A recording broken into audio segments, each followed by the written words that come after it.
Okay, everyone, it's 6:30. So I'm Dr. Jeff Burke, Superintendent of Schools for Splendora ISD, and I welcome all of you to our first Town Hall Zoom meeting where we're going to be discussing our upcoming bond election. So it's a pleasure to be here with you tonight. We have a few housekeeping things to go over before we start answering the questions that were submitted prior to the meeting. We are on here for an hour, and if there are questions beyond that hour, that's when the recording will stop.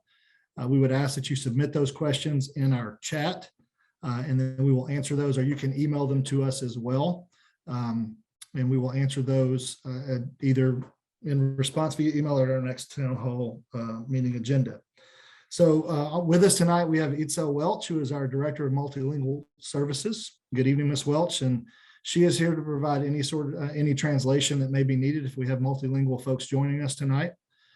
So what I would ask is that if, like I said before, if you do have questions, because of the size of the Zoom and we anticipate more participants joining us, everyone is muted, and we will answer the questions that were submitted, and I'll go through some of the bond information.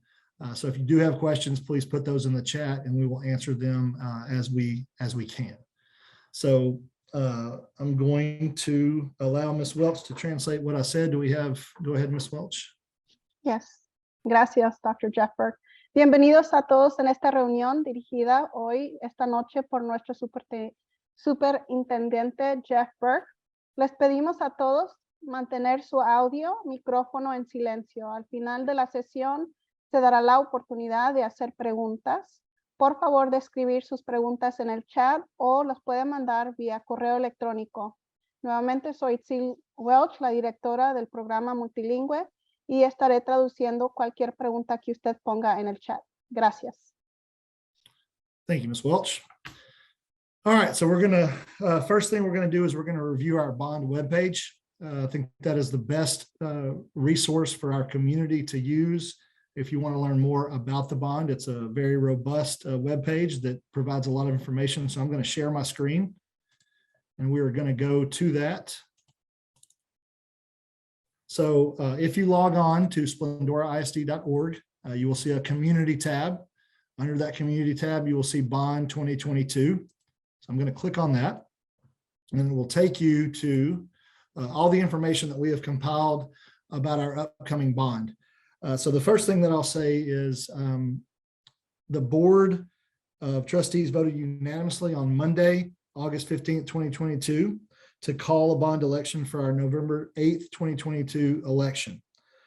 So the board is asking voters to consider two propositions to fund school facilities. The first thing that I'll put out, I'll say is you can look on the left side of the screen. You can see the Community Bond Steering Committee meetings that took place over a series of 6 meetings.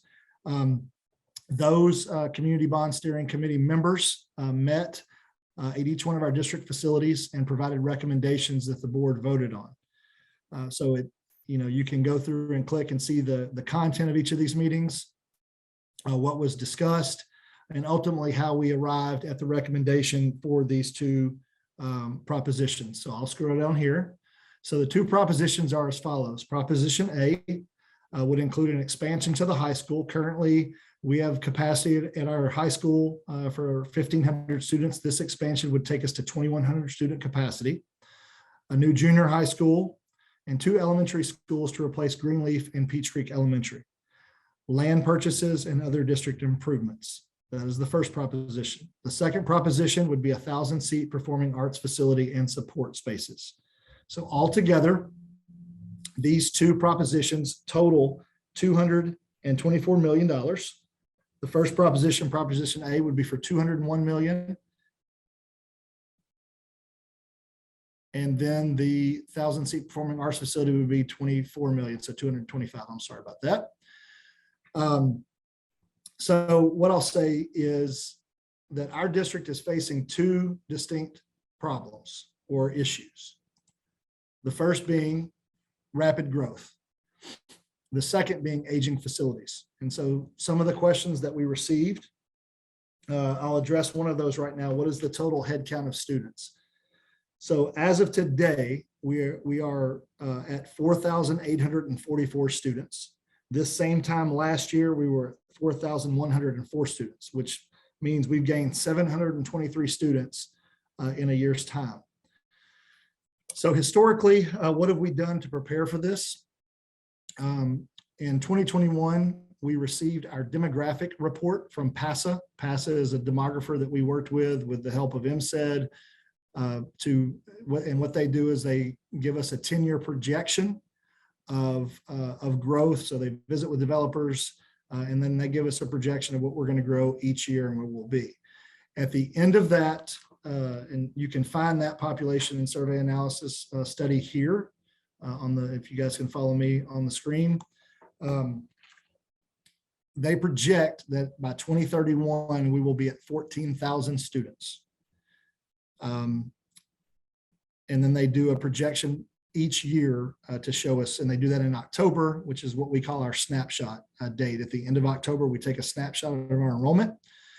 So their projection for this October, now remember, we're at the beginning of October, their projection for this October was that we would be at 4,726 students. We're already over that as we sit today at 4,844. Now that 4,726 was on a moderate projection. And so we can see from the growth around us that we are already exceeding their projections for this year. And again, you can click on that and find more information about that PASA study. In addition to that PASA study, we have a land and facilities committee that we formed in 2019 that's comprised of 3 board members, myself, Mr. Lynch, our CFO, and then several community members who have been looking at our total build out over the life of our district. Now, our district is 79 square miles. We have some of the largest tracts of undeveloped land north of Houston. And so if those existing tracts all develop, we could be looking at a build out well over 30,000 students in the next 25 to 30 years. So growth is here, it is in front of us. And so by 2025, 2026, we will have run out of room, we will have run out of capacity at all of our facilities. So that is the reason why the Community Steering Committee recommended a bond election so that we could meet the needs of that rising growth. The second issue that I mentioned was aging facilities.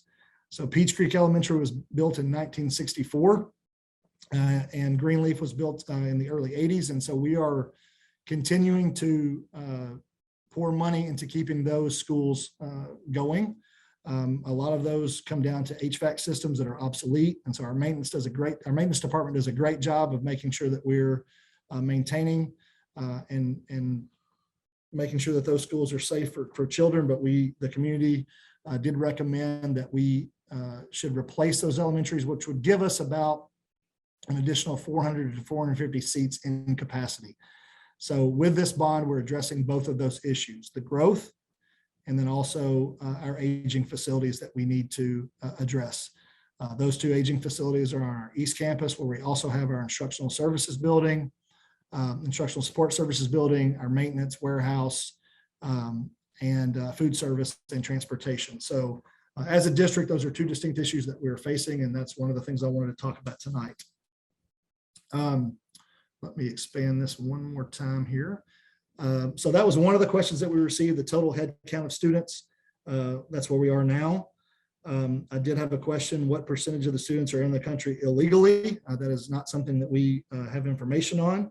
And is it federal law that illegal students must be accepted? It is. Plyer versus Doe was a Supreme Court case in 1982 that very clearly stipulated that public schools have to educate everyone that walks through their doors, and we proudly do that. All students are accepted in Splendora ISD. So on our election or on our bond information page, sorry, let me minimize that. What about the taxes? Received several questions about how this bond could potentially impact our taxes. And so this bond, if both propositions pass, would increase potentially, let me say this the right way, it is a potential maximum tax increase of 1.7 cents, less than 2 pennies. The 2022 homestead exemption for Montgomery County increased from 25,000 to 40,000. And homeowners over 65 who have filed their exemption will not see an increase in property taxes associated with this bond. And one of the things that you need to know about a bond election is your taxes, if the bond passes, will not go up immediately. We only sell the bonds when we need them for specific projects. Our community is continuing to grow, meaning that as more people come in, the burden on individual taxpayers is diffused across that group. So another question that I got were, why can't new subdivisions pay the price for increased spending? And in a way they are.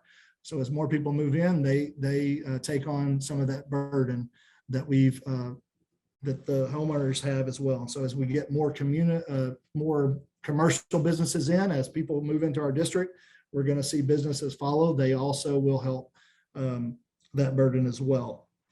Another question I received was, aren't we still paying on bonds from the last bond election? When do those pay off? So it's a great question. In 2016, the voters approved a $30 million bond election. Sorry, I'm just going through the notes, making sure that I get this right. That bond will be paid off in 14.5 years. So a lot of bonds are done on 30-year notes. So the board structured that payment so that we're paying that debt off early. So that's a very good thing that our board has done. And we're adding more and more students. And so part of the reason that we have our tax rate the way that it is so that we can pay that debt off so that increases and expands our capacity. So the thoughtfulness behind that statement regarding paying on existing bonds, like I said before, this is a great question, but the harsh reality is that for a fast growth school district like us, and we're growing, projected to grow between 12 and 15% a year. So that is definitely fast growth, is the challenge of having enough space to accommodate those new kids enrolling at our campuses. You're talking about almost 1,100 kids in the last 6 years, and we anticipate growing about 1,000, 1,200 students a year after this year. So with that, that very simply constitutes the need for new facilities. So we are quickly running out of space. And as I mentioned before, in 2025, 2026, we will be at capacity.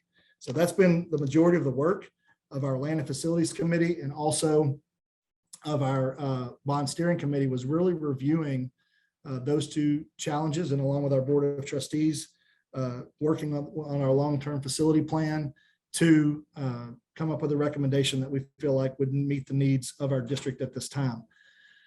So in the past, we've been on about a 5 to 6 year bond cycle because we haven't been growing that fast. As we continue to grow, that bond cycle will naturally speed up. And so we are very cognizant and aware of how that existing debt affects the capacity. And we work with our financial advisor, Lucas Chanda, with Live Oak Financial to help manage that as well. One other thing I want to say on our tax rate, in 2016, our district tax rate was at $1.60. But over the past 3 years, I'm proud to say that we've been able to reduce that total tax rate by 21 cents. So 21 cents over 3 years is a big decrease. And our board has been very, very attuned to the needs of our taxpayers. And we want to do everything we can to limit that tax impact, but also be able to meet the challenges of rising growth, which is what we're faced with now. So I want to continue to kind of look at this bond election. So one of the things I want to point our community to, and this is a great thing, our communications department, Deetra Johnson and Lisa Foster have done an amazing job of building this webpage out. And so you can see here at the center of this page is our tax impact. And you can actually go in and put your assessed value, not your appraised value, your assessed value. And again, remember that homestead exemption increase that I hope you filed for. You can put your assessed value in. Right now it says $100,000 would increase. And like I said, a maximum potential increase of 1.7 cents. If you own a $100,000 house, it would be an increase in $17 in taxes if both props pass. So if we were to put in a $300,000 house, sure I'm doing that right, I don't want to put 3 million. It would increase by $51. Okay, 600,000. $102. So I encourage our community to go on and look at that. And again, I just want to reiterate that is a maximum potential increase of 1.7 cents. It's entirely possible that because of the rise in our values, that we may see a lower tax impact than that. But we do want to be transparent and make sure that our community knows that there is a potential of a tax impact of 1.7 cents. Another question that I received is, why can't we find a more economical design? And why can't the new subdivisions pay the price, which I already addressed? So part of the job of our Land and Facilities Committee is to look at different designs of schools. They're very, very cognizant of looking at it on a cost per seat basis. And so we are looking at more value-driven schools. With the price of construction due to supply chain issues and the pandemic, construction prices are up 20 to 25%, and we're starting to see some of those come down.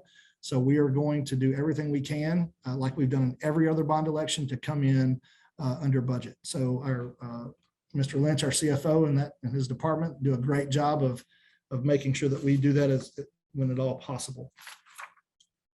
I addressed why tax rates.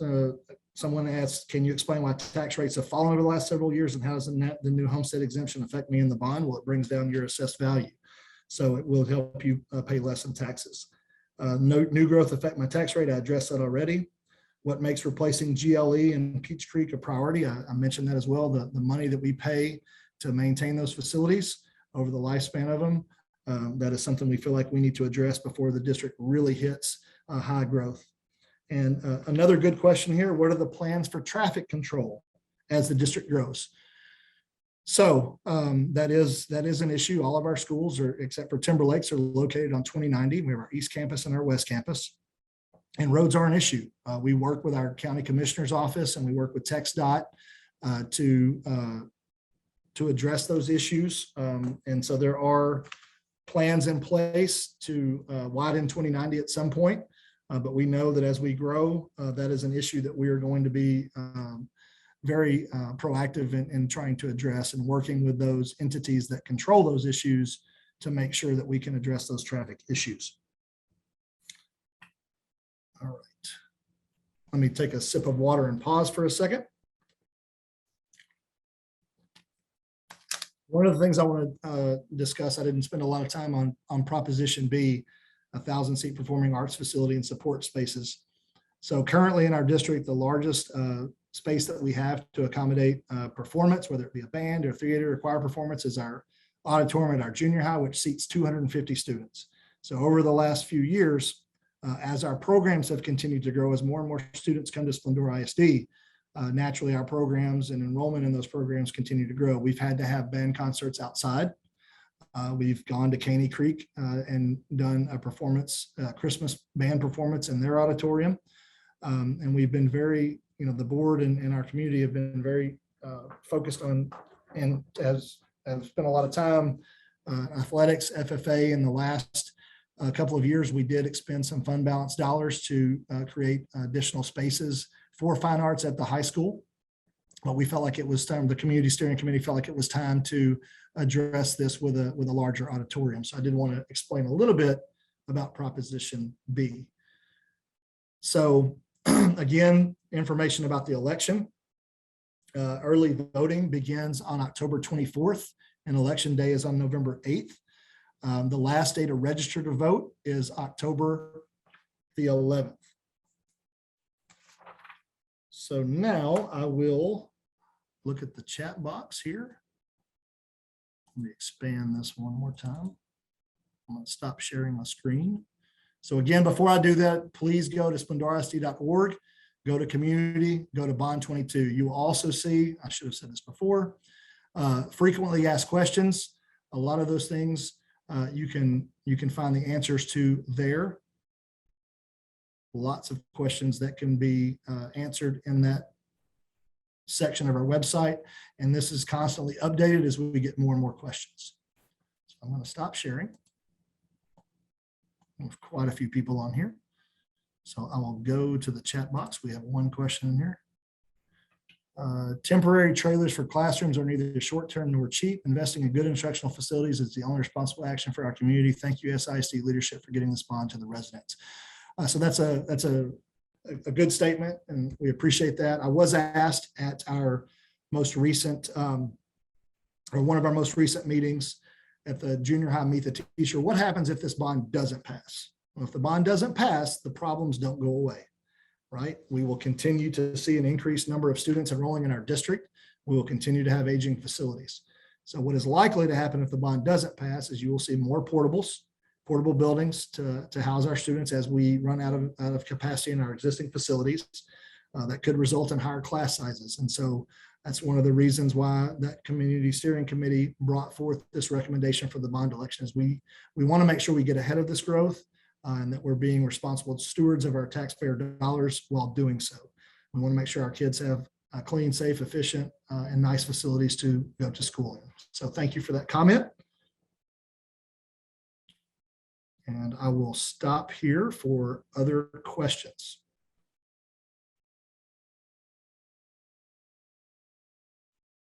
Everyone has their video off, so I can't really see anybody on the video. There's Deetra, our communications director.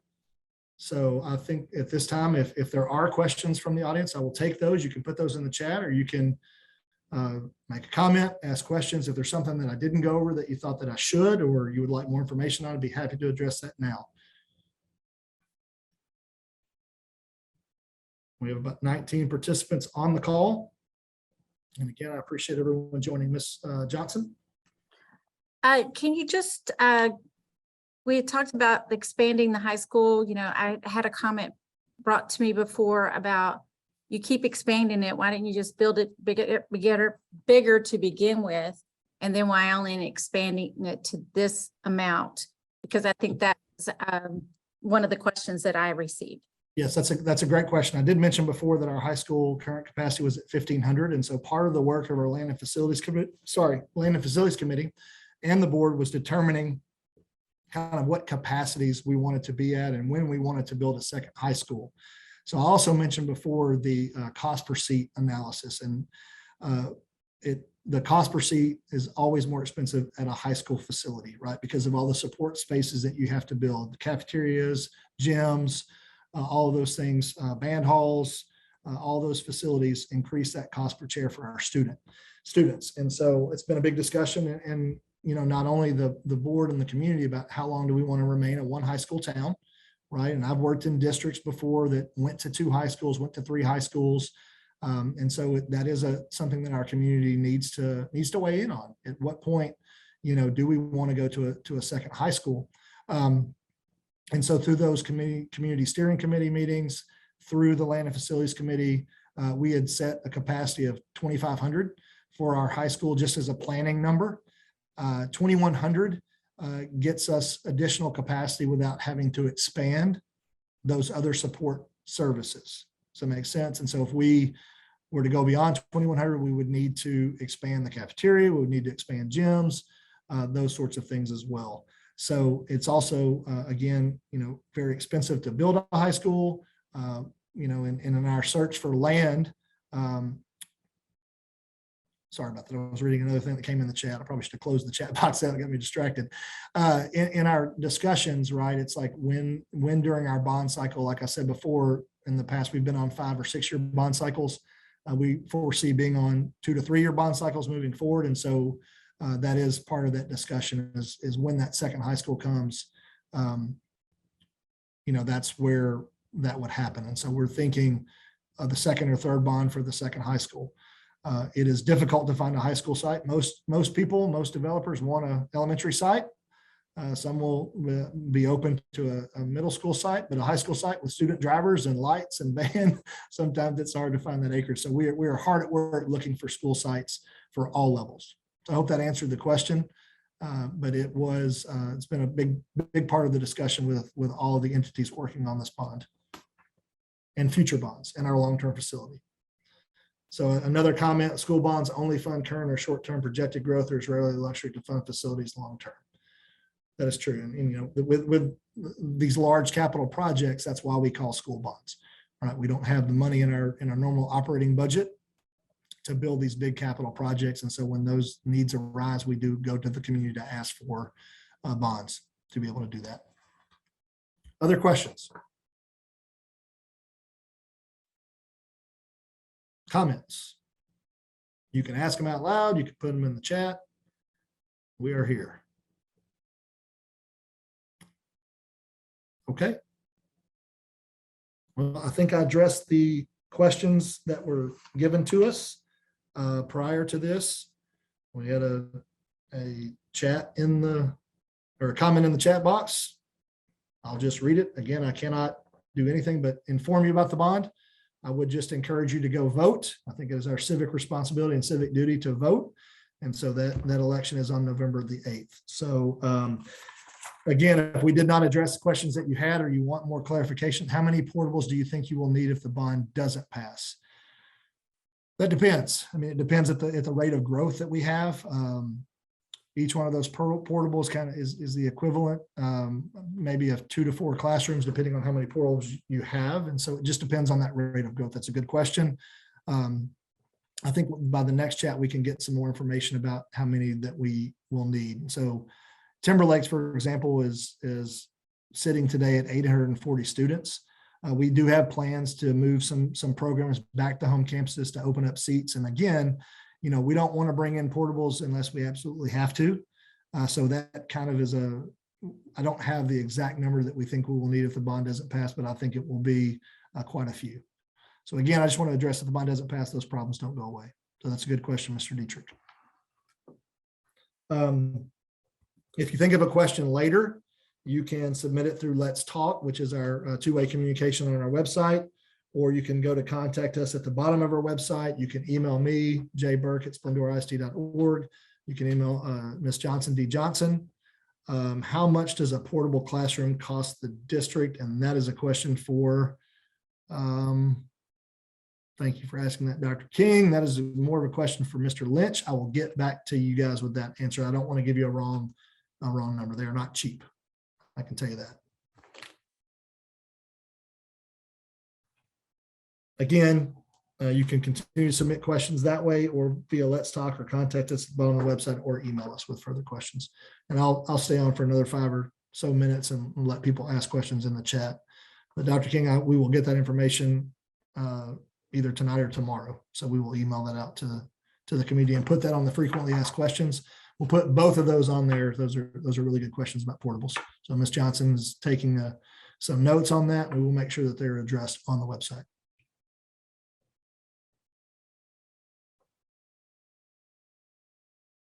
Thank you, Dr. Pearson. Okay.